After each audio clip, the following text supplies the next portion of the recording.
6h38. E olha só, falar em prevenção ao suicídio, a gente já ouviu falar muitas e muitas vezes. Mas você já ouviu falar em pós-venção?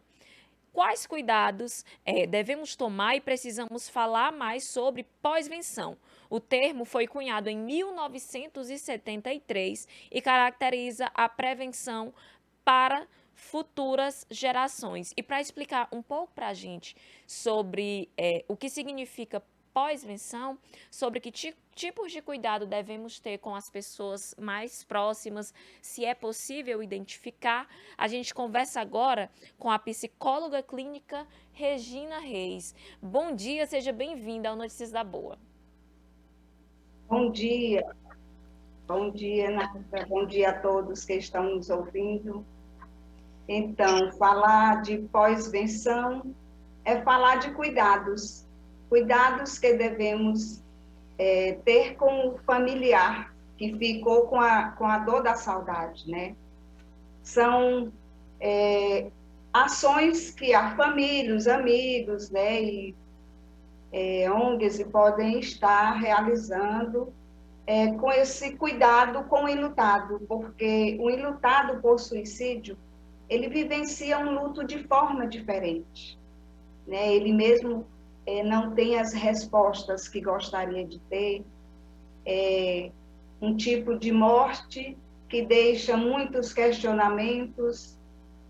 O fenômeno do suicídio, a gente sabe que é muito complexo, que impacta, né? Impacta a família, impacta amigos. E muitas pessoas são diretamente afetadas com a partida a morte de um ente querido. Então, se faz necessário alguns cuidados especiais, que algumas pessoas elas conseguem vivenciar o luto de forma mais tranquila, e já outros têm muita dificuldade e não é fácil realmente. Essa pessoa ela precisa de apoio. E o luto é importante lembrar que precisa ser vivido, né? Muitas pessoas tentam colocar ali, não se permitem viver o momento do luto e esse luto pode se tornar patológico. A senhora pode explicar um pouquinho para a gente sobre a importância de viver o luto? Assim, essa questão do luto patológico tem até se discutido muito, né? Recentemente, algumas pesquisas falando disso, que o luto ele é, a, é um processo natural do rompimento de um vínculo, né? Que a gente sabe que todo mundo que vivencia um luto, perdas em geral são formas de luto, mas o luto por suicídio especificamente ele se torna, por vezes, mais difícil de ser elaborado, né? Exatamente por vários questionamentos que surgem. Então, não é que seja um luto patológico, digamos, ele é um luto mais difícil de ser vivenciado, né? As pessoas, geralmente, o enlutado, ele apresenta sentimentos de culpa, de vergonha, de, de raiva até, né? E então, também, às vezes, ele tem dificuldade de encontrar pessoas que o escutem, né? O escute de forma acolhedora, de forma empática. Com certeza. E quanto à pós-venção, doutora, quais são os principais cuidados? O que é que as pessoas próximas, os amigos, de que forma podem estar observando e acolhendo essa pessoa que perdeu alguém para o suicídio? No caso da pós-venção, como eu falei, o que de fato importa é o se importar com esse familiar, com esse amigo, se colocar ao lado, a pessoa saber que não está sozinho, que como também acontece, alguns familiares, eles têm a necessidade de falar da pessoa que partiu, de falar do seu ente querido, e muitas vezes a família, as pessoas mais próximas, elas não entendem, diz, Ave Maria, mas você só vive falando da pessoa, fala de outra coisa, vamos...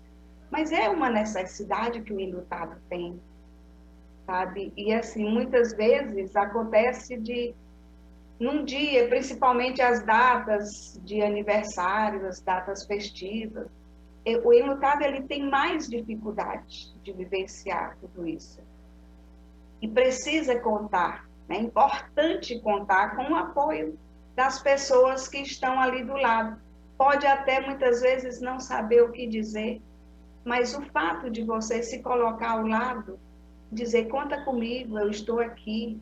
Se você perceber que está ficando muito difícil e a pessoa precisar de uma ajuda profissional, né, é importante que, olha, eu acompanho você, eu posso ir com você. Pessoa saber que tem alguém ali, porque só quem vive um luto por suicídio é que sabe da dificuldade, dos desafios. Olha só, doutora, a informação da Organização Mundial de Saúde é que a taxa mundial de suicídios aumentou 60% nos últimos 45 anos. E a estimativa da organização é que a cada 20 segundos uma pessoa tira a própria vida. E há alguma explicação para esse crescimento tão significativo? Olha, o último boletim epidemiológico da OMS, ela trouxe, inclusive, né, essa informação de que o Piauí, nosso estado, é o terceiro, ocupa o terceiro lugar em mortalidade por suicídio. Né? Então, assim, o suicídio, ele é um problema de saúde pública. Ele é muito complexo. A gente não pode dizer que ele foi por uma causa A, causa B, causa C. Não, é multifatorial, multideterminado.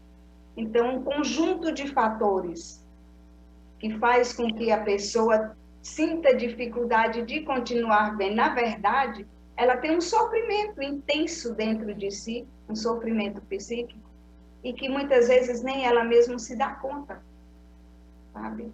Uhum.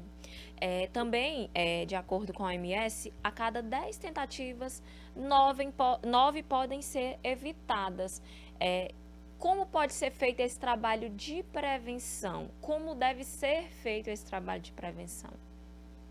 Olha, esse dado aí de 9 tentativas, de 10 tentativas, 9 podem ser evitadas, isso, assim, é muito relativo, né? Eu ouvi uma pesquisa em relação a isso, e às vezes, assim, for interpretada de forma diferente, o que a gente pode garantir é o seguinte: se você consegue perceber que a pessoa ela está com esse sofrimento psíquico, ela tem essa dor intensa de tal forma a pensar que tirar a própria vida seria aliviar, seria dar fim naquela dor que ela sente. Se você consegue perceber, se essa pessoa ela sinaliza de alguma forma e ela recebe ajuda naquele momento da crise, com certeza pode ser evitado. Por isso que é importante que quando a gente percebe isso na pessoa que está em sofrimento, que se fique ali, que não deixe ela sozinha em nenhum momento, principalmente se tem histórico de tentativa, porque naquele momento da crise, ela pode fazer. E se tem alguém ali do lado com quem possa contar, está ali para evitar que essa pessoa ela tenha acesso, né, a uma forma de tirar a própria vida, é muito importante. Por isso, esse resultado que se consegue perceber e se consegue estar com essa pessoa, então, de certa forma, a gente vai evitar, porque ali no momento da crise, ela conta com alguém. Exatamente. De tudo que a senhora explicou, o que mais me marcou foi a frase: o importante é se importar. E é exatamente isso mesmo. E é algo que falta nos dias de hoje na nossa sociedade. É o se importar, a escuta interessada, ouvir para entender e não ouvir para responder.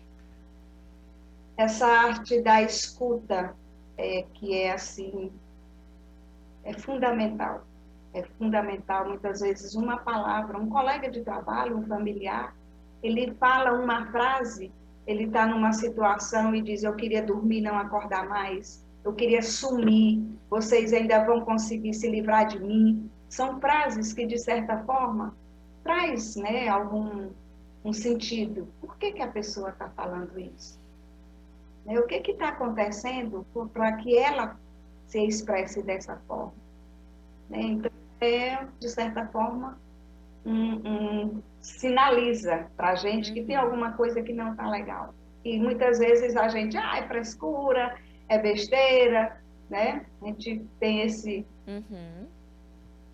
Não de olhar. considera. E há a importância de procurar um profissional, que não é demérito, não é vergonha, não é feio. Se você sente a necessidade, procure um profissional.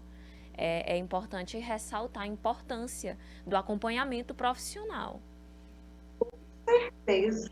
É indispensável se está difícil, se a pessoa está com dificuldade, se você percebe o seu familiar dessa forma, porque muitas vezes, na maioria das vezes, a própria pessoa ela não consegue entender o que está acontecendo, o que está se passando com ela. É uma angústia, são sentimentos, esse sofrimento psíquico que deixa a pessoa, às vezes, impotente, até de buscar ajuda. Né? Mas essa ajuda profissional ela é de fundamental importância. O profissional vai saber orientar, vai saber conduzir melhor a situação e a crise. Com certeza. Muito obrigada pela sua disponibilidade, por ter participado aqui conosco no Notícias da Boa. Tenha um bom dia.